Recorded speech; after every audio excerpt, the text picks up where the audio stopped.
everyone, that's the lecture of chemistry for class 12th. Today's our topic is condition in shell reaction. तो बच्चे हम shell representation कैसे करते हैं। ये जिंक है, इसका क्या हो रखा है यहाँ पे ऑक्सीडेशन 0 to 2+। ठीक है, पहले तो हम क्या लिखेंगे, ऑक्सीडेशन हाफ सेल लिखेंगे लेफ्ट में, राइट में क्या लिखेंगे, रिडक्शन हाफ सेल। ठीक है, यहाँ पे 2+ है कॉपर, फिर कॉपर 2+ एक कौन सी स्टेट में आ जाता है, 0 ऑक्सीडेशन स्टेट में आ जाता है। ठीक है, यहाँ पे क्या है, ये साइन है सॉल्ट ब्रीज का, जिससे हमारा जो सर्किट है वो कंप्लीट हो जाता है। C1 एंड C2 क्या होते हैं, ये होती हैं कंसंट्रेशन, जैसे कि जो स्टेट को रिप्रेजेंट करते हैं कि जो जिंक है वो लिक्विड स्टेट में है, एक्वा स्टेट में है, या फिर मतलब गैस स्टेट में, सॉलिड स्टेट में है। ठीक है, मींस मेटल है वो कौन सी स्टेट में प्रेजेंट है। ओके, तो ये हमने लास्ट लेक्चर में सीखा था। Condition in cell reaction, cell reaction में जो कौन सी कंडीशन होती है। तो सेल रिएक्शन जब भी हम लिखेंगे ना, तो जो नंबर ऑफ इलेक्ट्रॉन है शुड गेट कैंसल, वो क्या होने चाहिए, वो कैंसल होने चाहिए। ठीक है, आप कभी भी सेल रिएक्शन में इलेक्ट्रॉन को नहीं लिखोगे। लाइक जैसे फॉर एग्जांपल जिंक है, जिंक क्या करेगा, जब 2 इलेक्ट्रॉन्स को लूज करेगा तो कैसा चार्ज आ जाता है इस पे, पॉजिटिव चार्ज। तो हम क्या लिखेंगे, जिंक 2 पॉजिटिव। ये कौन सी कहाँ पे होती है, ये लेफ्ट में ऑक्सीडेशन ऑफ सेल की रिएक्शन है। ठीक है, कॉपर है, कॉपर जो ये लूज करेगा जिंक जितने इलेक्ट्रॉन्स को, कॉपर क्या करेगा उतने इलेक्ट्रॉन्स को ही गेन कर लेगा। ठीक है, और किस फॉर्म में आ जाएगा, एज कॉपर। ठीक है, तो यहाँ से लेफ्ट और राइट से जो इलेक्ट्रॉन्स है वो क्या हो जाएंगे, कैंसल आउट। अगर यहाँ पे जो इलेक्ट्रॉन है वो सेम नहीं है, यहाँ पे 4 इलेक्ट्रॉन है, यहाँ पे 2 इलेक्ट्रॉन है, तो आप जो सेकंड रिएक्शन है उसको 2 से मल्टीप्लाई कर दोगे, तब आप क्या लिखोगे, शेल की रिएक्शन। तो हमारे लिए शेल रिएक्शन क्या हो जाएगी, Zn plus Cu2 plus it gives us Zn2 plus Cu। ठीक है, ये जिंक क्या होता है, here zinc is in solid form, copper है वो क्या होगा, एक्वस फॉर्म में, एंड यहाँ पे जिंक क्या है, एक्वस फॉर्म में, बिकॉज ये आयंस को लूज कर रहे हैं, और जो कॉपर है वो होगा सॉलिड फॉर्म में। हमेशा जो जिंक और जो मेटल मीन्स जो मेटल होंगी ना, वो हमेशा सॉलिड फॉर्म में होंगी। कौन सी फॉर्म में होंगी, सॉलिड फॉर्म में होंगी। ठीक है, और उसके आयंस एक्वस या गैसेस फॉर्म में। ठीक है, नेक्स्ट है, अगर हमें हाफ शेल रिएक्शन लिखनी है, क्वेश्चन है राइट हाफ शेल रिएक्शन किसके लिए, निकल 2 पॉजिटिव, Ag पॉजिटिव और Ag। ठीक है, यहाँ पे इनके कंसंट्रेशन क्या है लिख रखी है, ये है एक्वस फॉर्म में, ये भी एक्वस फॉर्म में, ये ओनली निकल है तो ये सॉलिड फॉर्म में, और ये सिल्वर भी सॉलिड फॉर्म में। ठीक है, ये कौन सी, ये ऑक्सीडेशन हाफ सेल, ये क्या हमारा रिडक्शन हाफ सेल। कैसे पता चला, यहाँ पे 0 से ये +2 में चला गया, ये +1 से 0 में चला गया। ओके, अगर हमें सेल रिएक्शन लिखनी है तो कैसे लिखोगे, निकल ने क्या किया, 2 इलेक्ट्रॉन को लॉस किया, और किस फॉर्म में आ गया, एज निकल 2 पॉजिटिव। ठीक है, फिर जो सिल्वर है, सिल्वर ने क्या किया, इसने एक इलेक्ट्रॉन का गेन किया, एक इलेक्ट्रॉन का गेन किया, और किस फॉर्म में आ गया, as Ag।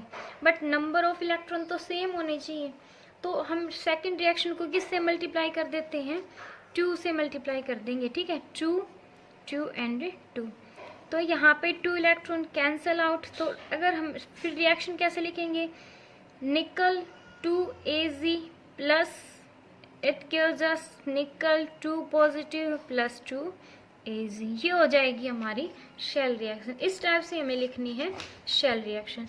Next topic is electrode potential. Next है बच्चे इलेक्ट्रोड पोटेंशियल। तो ये मीन्स इलेक्ट्रोड पोटेंशियल का हम यूज़ क्यों करते हैं, हम जो रिडक्शन पोटेंशियल है, ऑक्सीडेशन पोटेंशियल है, हम क्यों मेज़र करते हैं, क्यों फाइंड आउट करते हैं। ठीक है, अलग अलग टेम्परेचर पे ये कैसे डिपेंड करता है, इंक्रीज़ होएगा या फिर डिक्रीज़ होगा। ठीक है, तो ये क्यों होता है, देखो हमने यहाँ पे लिया कोई भी बिकर ले लिया, ठीक है, उसके अंदर ये एक इलेक्ट्रोड लिया। ठीक है, मान लो ये जिंक इलेक्ट्रोड है, या फिर हम जनरली मान लेते हैं ये कोई भी मेटल रोड का इलेक्ट्रोड है। ठीक है, तो मेटल क्या करती है, मेटल की टेंडेंसी होगी इलेक्ट्रॉन को लूज करने की, मेटल लूज करेगी इलेक्ट्रॉन और प्लस फॉर्म में आ जाएगी, यहाँ पे इलेक्ट्रॉन रह जाएंगे, है ना। मेटल है वो इलेक्ट्रॉन लूज करती रहेगी, सॉल्यूशन में आती रहेगी, ठीक है, इलेक्ट्रॉन वहाँ पे इलेक्ट्रोड पे रहेंगे, ठीक है। तो मीन्स यहाँ से क्या हो जाएगा, चार्ज सेपरेशन हो जाएगा, पॉजिटिव और नेगेटिव चार्ज। जहाँ पे चार्ज सेपरेशन होगा तो वहाँ पे क्या क्रिएट होएगा, पोटेंशियल डिफरेंस क्रिएट होएगा, है ना। क्या क्रिएट होएगा वहाँ पे, पोटेंशियल डिफरेंस क्रिएट हो जाएगा, पैदा हो जाएगा, हम बोल सकते हैं, ठीक है। तो पॉजिटिव और नेगेटिव जो चार्ज सेपरेशन है, पॉजिटिव और नेगेटिव चार्ज का जो सेपरेशन है वो बढ़ता जाएगा, ठीक है। जैसे जैसे जो मेटल है वो अपने आयंस को लूज करती जाएगी, ठीक है, और एज एन प्लस की फॉर्म में, एन है वो 1 2 3 कुछ भी हो सकता है, उसकी फॉर्म में आती रहेगी, इलेक्ट्रॉन्स को लूज करती रहेगी, ठीक है। तो पोटेंशियल मीन्स आयनाइजेशन बढ़ता जाएगा, पोटेंशियल डिफरेंस है क्रिएट होगा, ओके। अब मीन्स एक स्टेज आ जाती है जहाँ पे इस स्टेज कम्स, ऐसी स्टेज आ जाएगी जहाँ पे जितना ज़्यादा आयनाइजेशन होना होता है ना वो हो चुका होता है, मीन्स नो फर्दर आयंस जो मेटल है लूज इलेक्ट्रॉन कि मीन्स इससे ज़्यादा जो मेटल है इलेक्ट्रॉन्स को लूज नहीं कर सकते, जितने आयनाइज होना था वो हो चुका होता है, ठीक है। तो वहाँ पे हम क्या मेजर करते हैं, पोटेंशियल डिफरेंस मेजर करते हैं, किसका, मेटल और उसके आयंस का। समझ आए, किस किस का पोटेंशियल डिफरेंस मेजर करते हैं, मेटल और उसके आयंस का, ठीक है। इसको बोलते हैं हम, this is called as electrode potential. क्या बोलते हैं हम इसको, इलेक्ट्रोड पोटेंशियल, ठीक है। इलेक्ट्रॉन पोटेंशियल क्या होता है, the potential difference, the potential difference between the electrode, electrode किसका है, मेटल का, and its ions in electrolyte under equilibrium। ये इक्विलिब्रियम स्टेज आ जाती है ना यहाँ पे, इसी को हम क्या बोलते हैं, इलेक्ट्रोड पोटेंशियल। अब जो इलेक्ट्रोड पोटेंशियल है वो 2 टाइप का होता है। यहाँ पे तो मेटल अपने आयंस को लूज कर रही है, मीन्स उसका क्या हो रहा है, ऑक्सीडेशन। तो हम इसको क्या बोलेंगे, ऑक्सीडेशन इलेक्ट्रोड पोटेंशियल। समझ आया, ठीक है। मीन्स जो मेटल आयंस को लूज कर रही है, जो आयनाइजेशन हो रहा है, ठीक है, यहाँ पे चार्ज का सेपरेशन भी हो रहा है, चार्ज सेपरेशन हो रहा है मीन्स पोटेंशियल डिफरेंस क्रिएट हो रहा है। तो एक ऐसी स्टेज आ जाती है कि जहाँ पे मीन्स चार्ज सेपरेशन होना जो है बंद हो जाता है, मीन्स जो मेटल जितना इलेक्ट्रॉन्स लूज कर सकते थे उसने लूज कर लिए। तो वहाँ पे हम क्या मेजर करते हैं, potential difference between metal and its ions, इसको हम क्या बोलते हैं, इलेक्ट्रोड पोटेंशियल। अब अगर मेटल आयंस को लूज कर रही है मीन्स वो कौन सा मेजर करेंगे, हम ऑक्सीडेशन इलेक्ट्रोड पोटेंशियल मेजर करेंगे। सेकंड केस देखो, सेकंड केस में क्या है, अब जो क्या है सॉल्यूशन के अंदर, ये क्या है, कोई भी इलेक्ट्रोड है, ठीक है। अब यहाँ पे कोई भी क्या है, मेटल है, ठीक है, ये कोई मेटल की रोड है, यहाँ पे क्या है, कोई भी इलेक्ट्रोलाइट प्रेजेंट है, ठीक है, ये मेटल है। तो जो मेटल है वो क्या करेगी, इस पे से इलेक्ट्रॉन्स को क्या करेगी, गेन करेगी, ठीक है। यहाँ पे क्या है, मेटल जो है क्या करेगी, सॉल्यूशन में जो इलेक्ट्रॉन्स प्रेजेंट है सॉल्यूशन में, ठीक है, यहाँ पे मान लो मेटल है, सॉरी यहाँ पे क्या है, कोई भी मेटल है N plus, where N is 1 2 3 4 कुछ भी हो सकता है, और सॉल्यूशन में नेगेटिव आयंस प्रेजेंट है। तो मेटल क्या करेगी, मेटल आयंस को गेन करेगी और एज M की फॉर्म में, मेटल की फॉर्म में प्रेजेंट हो जाएगी, ठीक है, मेटल की फॉर्म में आ जाएगी। तो जो मेटल है वो क्या करेगी, मेटल की टेंडेंसी होती है इलेक्ट्रॉन्स को गेन करने की और लूज करने की भी। तो मेटल है वो इलेक्ट्रॉन्स को गेन करेगी और किस फॉर्म में आ जाएगी, एज M के फॉर्म में आ जाएगी, ठीक है। मीन्स यहाँ पे मेटल का क्या हो गया, रिडक्शन। क्या हो गया, रिडक्शन। ये फ्रॉम सॉल्यूशन से, कहाँ से है, ये सॉल्यूशन से, ये रोड से उसने क्या किया, मीन्स इलेक्ट्रॉन्स को गेन किया और उसका क्या हो गया, रिडक्शन हो गया, ठीक है। अब जो पोटेंशियल डिफरेंस है किसका, बिटवीन इलेक्ट्रोड जो कि मेटल की है, and its ions in electrolyte under equilibrium is called as reduction electrode potential. इसको हम क्या बोलेंगे? Reduction electrode potential. ठीक है, ये दोनों चीज़ें हैं, electrode potential, oxidation, either oxidation और आइदर रिडक्शन। वो किस पे डिपेंड करता है? वो मेटल की टेंडेंसी पे डिपेंड करता है। किस पे डिपेंड करता है? ये मेटल की टेंडेंसी पे। किस पे डिपेंड करेगा? मेटल की टेंडेंसी पे। मीन्स वो मेटल है, वो कितने कैपेसिटी है उसकी, टेंडेंसी इलेक्ट्रॉन को गेन करने की या फिर लूज करने की। ठीक है, एक यहाँ पे नोट करके एक बात भी लिख सकते हो आप कि सम टाइम ऐसा होता है कि नथिंग विल हैपन, कुछ भी नहीं होता, ना तो वो मेटल इलेक्ट्रॉन्स को लूज करती, ना वो इलेक्ट्रॉन्स को गेन करती। ठीक है, मीन्स वो क्या, कौन सी मेटल होगी? वो कौन सी मेटल का इलेक्ट्रोड होगा? वो इनर्ट। वो मेटल भी क्या होगी? इनर्ट। और अगर उसका इलेक्ट्रोड लेंगे तो वो कैसा होगा? Inert electron. इनर्ट इलेक्ट्रोड कौन से होते हैं? Like platinum, graphite. ये ना तो इलेक्ट्रॉन्स का गेन करते हैं, ना इलेक्ट्रॉन को लॉस करते हैं। ठीक है, ये क्या करते हैं? ओनली करंट कंडक्ट करते हैं, इलेक्ट्रिसिटी कंडक्ट करते हैं। ओनली क्या करते हैं? करंट कंडक्ट करते हैं। ठीक है, नाइदर ऑक्सीडेशन और nor neither oxidation nor reduction. ना इनका ऑक्सीडेशन होता, ना इनका रिडक्शन होता। ठीक है, ये जो पहले वाले जो मेटल यूज करते इलेक्ट्रॉन, मीन्स जिनका ऑक्सीडेशन होता है या फिर जिनका रिडक्शन होता है, वो केमिकल रिएक्शन में टेक पार्ट करते हैं। वो केमिकल रिएक्शन में टेक पार्ट करती हैं भाई, है ना। लेकिन ये जो इनर्ट इलेक्ट्रोड होते हैं, इनर्ट इलेक्ट्रोड में जो मेटल होती हैं, वो कभी भी केमिकल रिएक्शन में टेक पार्ट नहीं करती। ओके, ये बात आपको याद रखनी है। ठीक है,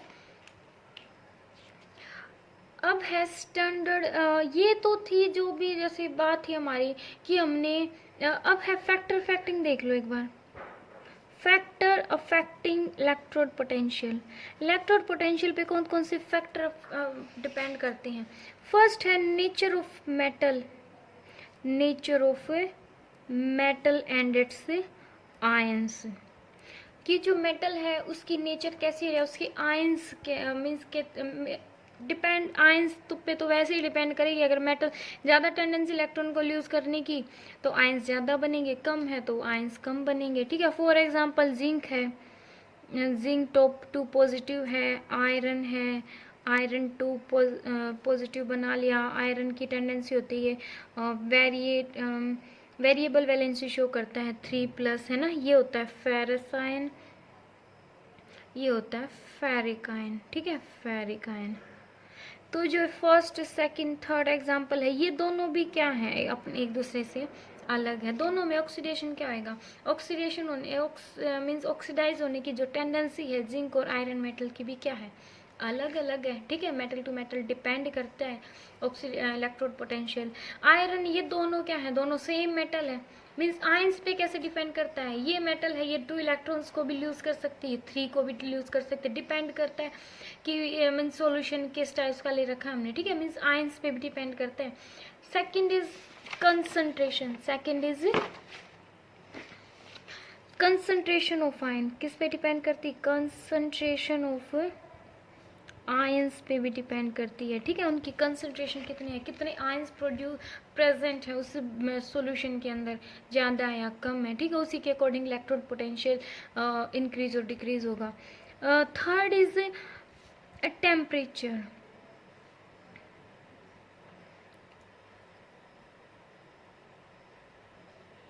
टेम्परेचर में क्या होगा? अगर टेम्परेचर इंक्रीज होगा या फिर टेम्परेचर डिक्रीज होगा, उसी के अकॉर्डिंग जो आयनाइजेशन है या ऑक्सीडेशन और जो रिडक्शन पोटेंशियल है वो इंक्रीज और डिक्रीज होगा। ठीक है, इलेक्ट्रोड पोटेंशियल को हम मेजर करेंगे ई से। जहाँ पे भी ई लिखा होगा मीन्स वो क्या है? Electrode potential.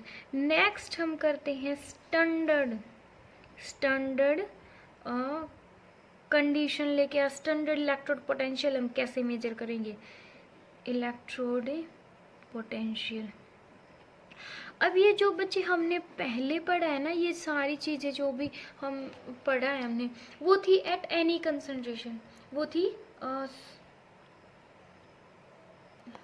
सॉरी ये जो सारी चीज़ें थी, ऑक्सीडेशन हो रहा था किसी मेटल का या फिर रिडक्शन हो रहा था, ठीक है, वो कब फॉलो होंगी, ये चीज़ कब अप्लीकेबल होंगी, ठीक है, इनको ये कब आएंगी, जब हम क्या करेंगे,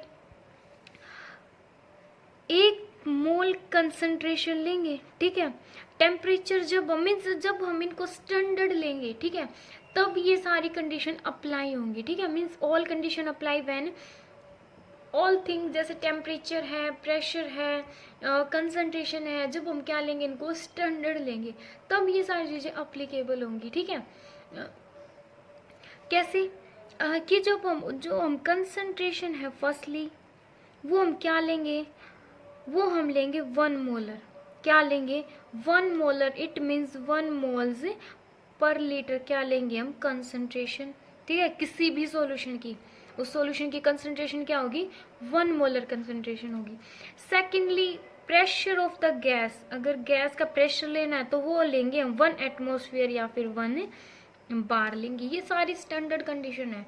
थर्ड क्या लेंगे हम, टेम्परेचर, थर्ड टेम्परेचर कितना लेंगे, 298 केल्विन या फिर 25 डिग्री सेल्सियस।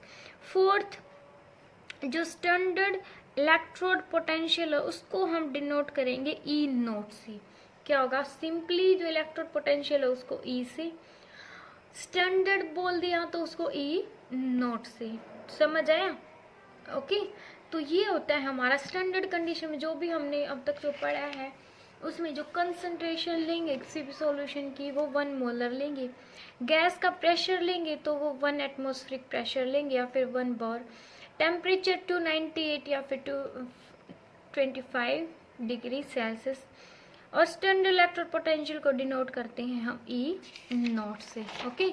अब देखो हम इसको राइट कैसे करते हैं।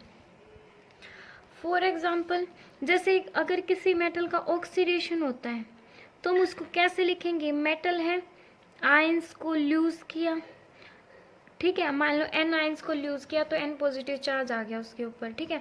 अगर हम इसका ऑक्सीडेशन पोटेंशियल निकालना है, ऑक्सीडेशन पोटेंशियल, ठीक है, तो कैसे लिखेंगे, E, सिंपली इलेक्ट्रोड पोटेंशियल निकाल रहे हैं, E m n plus means 0 से n plus oxidation state means oxidation हुआ, ये क्या हो गया उसका ऑक्सीडेशन पोटेंशियल। अगर हमने निकालना है स्टैंडर्ड तो हम क्या लिखेंगे, E note m0 m n plus, इस टाइप से लिखेंगे, ये क्या होगा स्टैंडर्ड ऑक्सीडेशन पोटेंशियल। अगर रिडक्शन पोटेंशियल लिखना है तो क्या लिखेंगे, m n plus n electrons को गेन किया तो किस फॉर्म में आ गया, m फॉर्म में, ठीक है, तो कैसे लिखेंगे, E m n plus m, ठीक है, ये क्या हो गया रिडक्शन पोटेंशियल। अगर स्टैंडर्ड रिडक्शन पोटेंशियल लिखेंगे तो क्या लिखेंगे, E m n plus E note m, ये क्या होगा स्टैंडर्ड रिडक्शन पोटेंशियल, ओके। तो बच्चे जो स्टैंडर्ड हमेशा जो हमारी बुक में जो टेबल दे रखी है ना, वो हमें रिडक्शन पोटेंशियल की दे रखी है, तो आपको वैल्यू जो रिडक्शन ऑक्सीडेशन पोटेंशियल है वो माइनस ऑफ रिडक्शन पोटेंशियल के इक्वल होता है, ठीक है। तो अगर आपको स्टैंडर्ड ऑक्सीडेशन पोटेंशियल दे रखा है तो आप स्टैंडर्ड रिडक्शन पोटेंशियल दे रखा है तो ऑक्सीडेशन पोटेंशियल की वैल्यू क्या हो जाएगी, जस्ट उससे उल्टी, मीन्स जो रिडक्शन पोटेंशियल और ऑक्सीडेशन पोटेंशियल है वो क्या होते हैं, एक दूसरे के अपोजिट होते हैं, ठीक है। आपको हमेशा शेल रिएक्शन में हमेशा जब जैसे न्यूमेरिकल सॉल्व करोगे तो आपको ऑक्सीडेशन पोटेंशियल की अदरवाइज मीन्स में भी तो आपको रिडक्शन पोटेंशियल की ही वैल्यू दी मिलेगी कैथोड और एनोड पे, ओके। अगर ऑक्सीडेशन पोटेंशियल दिया जाए तो आप क्या लिखोगे, जस्ट उससे नेगेटिव लिख दोगे, ठीक है। स्टैंडर्ड ऑक्सीडेशन पोटेंशियल क्या होता है, just negative of standard reduction potential, ठीक है। इस टाइप से करने हैं आपको, ठीक है। अब है next EMF of the cell, क्या है ईएमएफ ऑफ द शेल।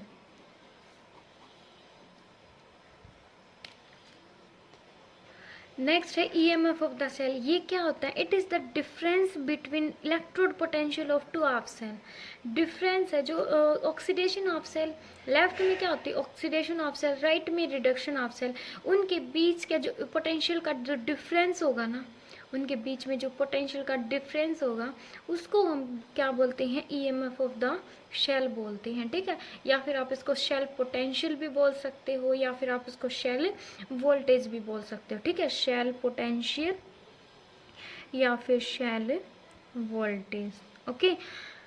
जो ईएमएफ ऑफ द शेल है वो डिपेंड करता है फर्स्टली ये किस किस पे, पहले आप देखो ईएमएफ ऑफ डेनियल शेल।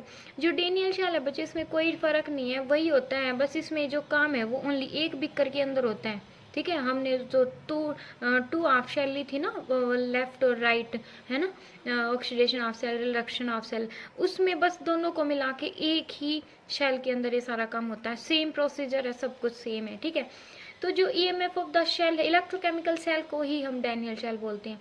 तो जो ईएमएफ है डैनियल शेल का वो क्या होता है? ये कभी कभी एक नंबर में क्वेश्चन आ जाता है, तो क्या होगा? 1.1 वोल्ट कितने टेम्परेचर पे? स्टैंडर्ड टेम्परेचर पे 298 केल्विन पे, ठीक है। और जो कंसंट्रेशन है of zinc and zinc sulphate and copper sulphate क्या लेंगे हम? 1 मोलर लेंगे प्रत्येक की ईच की, ठीक है। अब नेक्स्ट है, ये डिपेंड किस पे करता है? जो ईएमएफ ऑफ द शेल है वो डिपेंड करता है firstly nature of the reactant, कि हमने रिएक्टेंट कौन से ले रखे हैं, ठीक है। सेकेंडली डिपेंड करता है वो कंसंट्रेशन ऑफ द सॉल्यूशन पे, और थर्ड डिपेंड करता है वो टेम्परेचर पे, ठीक है। अब जो ईएमएफ ऑफ द शेल है वो हम मेजर कैसे करेंगे? कैसे मेजर करते हैं हम? Electrode potential of oxidation half cell, ये किस पे होता है? ऑक्सीडेशन एनोड पे, है ना, plus oxidation half cell electrode potential of reduction, electrode potential reduction potential कहाँ पे? कैथोड पे, है ना। रिडक्शन कहाँ पे होएगा? कैथोड पे, तो वहाँ का रिडक्शन पोटेंशियल लेंगे। एनोड पे क्या होता है? Oxidation potential. नेक्स्ट देखो, हमारे पास वैल्यू किसकी होती है? हमारे पास ऑक्सीडेशन पोटेंशियल की वैल्यू नहीं होती, तो इसकी जगह पे हम क्या लिख देंगे? Oxidation potential is just negative of reduction potential. तो हम क्या लिखेंगे? ई क्या है? इलेक्ट्रोड पोटेंशियल, किसका? ऑक्सीडेशन ऑफ सेल का। Electrode potential of reduction of cell, तो हम क्या लिखेंगे? Minus E R P plus E R P means reduction potential, ये है एनोड और ये है कैथोड, ठीक है। नेक्स्ट ई आर पी, हम इसको इस साइड लेके जा सकते हैं, reduction potential at anode minus E reduction potential at यहाँ पे कैथोड और नेगेटिव है वहां पे एनोड, ओके। अब क्या हो जाएगा? अब हम क्या लिख सकते हैं इसको? ई ठीक है। तो ई ऑफ शेल क्या लिखेंगे? इलेक्ट्रोड पोटेंशियल ऑफ शेल का इलेक्ट्रोड पोटेंशियल कैसे लिखेंगे हम? ई कैथोड माइनस ई एनोड, जनरल बना दिया। ये तो हमें पता है, ये रिडक्शन का ही है। कैथोड में क्या है? रिडक्शन पोटेंशियल है। यहाँ पे भी क्या होगा? यहाँ पे एनोड पे आपको याद रखना है, एनोड पे होता है भाई ऑक्सीडेशन, ठीक है। अगर ऑक्सीडेशन की वैल्यू दे रखी है तो आप उसको नेगेटिव में लिख दोगे यहाँ पे, ठीक है। और मे बी मोस्टली क्वेश्चन में आपको रिडक्शन पोटेंशियल ही दिया मिलेगा एनोड पे ही, समझ आया। अगर ऑक्सीडेशन दिया मिले तो आप इसको नेगेटिव कर लोगे, समझ आया। या फिर आप इसको ई राइट माइनस ए ई लेफ्ट भी लिख सकते हो, ठीक है, इस टाइप से। अगर ये तो था हमारी, ये किस कंसंट्रेशन पे बात कर रहे हैं? स्टैंडर्ड कंसंट्रेशन पे बात कर रहे हैं, स्टैंडर्ड कंडीशन पे बात कर रहे हैं कि यहाँ पे जो कंसंट्रेशन है वो क्या है? 1 मोलर। कोई भी क्वेश्चन अगर हम सोल्व करेंगे ना तो वो 1 मोलर लेके करेंगे। अगर सॉल्यूशन में जो जिंक सल्फेट है, कॉपर सल्फेट है, या किसी भी सिल्वर नाइट्रेट है, किसी के भी हमें ऑक्सीडेशन पोटेंशियल या रिडक्शन पोटेंशियल फाइंड आउट कर रहे हैं, तो हम किस पे करेंगे? उसमें कंसंट्रेशन अगर 1 मोलर दे रखी है तो हम ईएमएफ निकाल सकते हैं शेल का, अदरवाइज नहीं निकालेंगे, समझ आया, ठीक है। तो अगर एट एनी कंसंट्रेशन, अगर हमें किसी भी कंसंट्रेशन पे निकालना हो तो उसके लिए होती है हमारी नर्नेस्ट इक्वेशन, जो कि हमें आगे पढ़ेंगे नर्नेस्ट इक्वेशन, ठीक है, हम आगे पढ़ेंगे इसको। ओके, तो ईएमएफ ऑफ द, अगर स्टैंडर्ड ले, EMF of the cells in standard condition में लेंगे तो क्या हो जाएगा, E cathode standard and E anode. Okay, ऐसे निकालेंगे हम EMF of the cell. Okay, अब हमारे पास एक क्वेश्चन दे रखा है, आप इसको कैसे निकालोगे, देखो ये है हमारे पास क्वेश्चन, क्या है, स्टैंडर्ड ई नोट क्या दे रखा है हमें, निकल, निकल 2 पॉजिटिव टू 0, इसका क्या हो रखा है, रिडक्शन, मीन्स हमें क्या दे रखा है, हमें रिडक्शन पोटेंशियल ही दे रखा है ना, है ना, सॉरी, तो यहाँ पे क्या दे रखा है, 0 टू +2 0, यहाँ पे भी क्या दे रखा है, रिडक्शन पोटेंशियल दे रखा है, मीन्स हमें ऑक्सीडेशन पोटेंशियल दे ही नहीं रखा। तो देखो अब यहाँ पे निकल पे क्या हो रहा है, निकल मीन्स निकल पे ऑक्सीडेशन हो रहा है या रिडक्शन हो रहा है, देखो निकल 0 to 2 पॉजिटिव क्या हो रखा है, ऑक्सीडेशन, यहाँ पे क्या हो रखा है बताओ मुझे, सिल्वर टू, ये सिल्वर +2 सिल्वर 0 +2 0 रिडक्शन हो रखा है, ठीक है, लेकिन ऑक्सीडेशन जहाँ पे हो रखा है फिर भी इन्होंने वैल्यू किसकी दे रखी है, रिडक्शन पोटेंशियल की। मैंने बताया था ना मोस्ट ऑफ द क्वेश्चन में आपको क्या मिलेगा, रिडक्शन पोटेंशियल की वैल्यू ही मिलेगी, ठीक है। तो ये क्या हमारी लेफ्ट और ये क्या होता है राइट। तो आपको ईएमएफ ऑफ द शेल निकालोगे तो क्या निकलेगा, वो ई कैथोड इन स्टैंडर्ड कंडीशन, कंसंट्रेशन क्या है निकल की 1 मोलर, इसकी भी कितनी है सिल्वर की 1 मोलर। इट मीन्स हमारा क्वेश्चन किससे निकलेगा, हम कैसे निकालेंगे EMF of the cell, E cathode minus के ई एनोड, हमें नेगेटिव पॉजिटिव कुछ करना ही नहीं है। अगर यहाँ पे हमें निकल /Ni2+ मिलता तो हमें यहाँ पे पॉजिटिव वैल्यू कर देते, ठीक है। तो कैसे होएगा 0.80 माइनस 0.05 वोल्ट, कितनी वैल्यू आ जाएगी 1.05 वोल्ट। इस टाइप से हम क्वेश्चन निकालेंगे, ठीक है। मैं एक और एग्जांपल आपको करवा देती हूँ, कैसे, ये हमारे पास क्वेश्चन हमें फाइंड आउट करना EMF, standard EMF of the cell का स्टैंडर्ड ईएमएफ निकालना है। देखो यहाँ पे क्या दे रखा है 0 to 2+, क्या हो रखा है ऑक्सीडेशन, क्या हो रखा है ऑक्सीडेशन, ठीक है। लेकिन हमें वैल्यू किसकी दे रखी है, वैल्यू भी ऑक्सीडेशन पोटेंशियल की दे रखी है। यहाँ पे क्या 0 to 2+, यहाँ पे भी क्या दे रखा है, यहाँ पे भी ऑक्सीडेशन पोटेंशियल की ही वैल्यू दे रखी है हमें, ठीक है। लेकिन हमारे पास जो एक्चुअल में वैल्यू होती है ना, वो जैसे आप बुक में देखोगे वो रिडक्शन पोटेंशियल की मिलती है, ठीक है। तो हम क्या करेंगे, ईएमएफ ऑफ द शेल कैसे निकलता है, E cathode at standard condition E anode, okay. ये हमारा होता है रिडक्शन पोटेंशियल, ये भी रिडक्शन पोटेंशियल से, ठीक है। तो हम इनको नेगेटिव लिख लेंगे। तो रिडक्शन पोटेंशियल करेंगे तो ऑक्सीडेशन पोटेंशियल क्या होता है, oxidation potential is just negative of reduction potential, ठीक है। या रिडक्शन समझ आया, हमें यहाँ पे रिडक्शन पोटेंशियल निकालना है। तो रिडक्शन पोटेंशियल क्या हो जाएगा, माइनस ऑक्सीडेशन पोटेंशियल, तो क्या हो जाएगा -0.13 माइनस 0.76। अब समझ आया कि हमें ओनली लेना क्या है, रिडक्शन पोटेंशियल लेना है। यहाँ पे क्या दिख रहा आपको, यहाँ पे तो ऑक्सीडेशन हो रखा है, यहाँ पे भी ऑक्सीडेशन हो रखा है, वैल्यू लेनी है रिडक्शन पोटेंशियल की, वैल्यू दे रखी है ऑक्सीडेशन पोटेंशियल की, तो जस्ट नेगेटिव कर दो, ठीक है। तो क्या आ जाएगा आंसर हमारा 0.63 वोल्ट आ जाएगा, ओके। ये होता है न्यूमेरिकल कि हम कैसे EMF of the cell as standard condition find out करेंगे, ठीक है।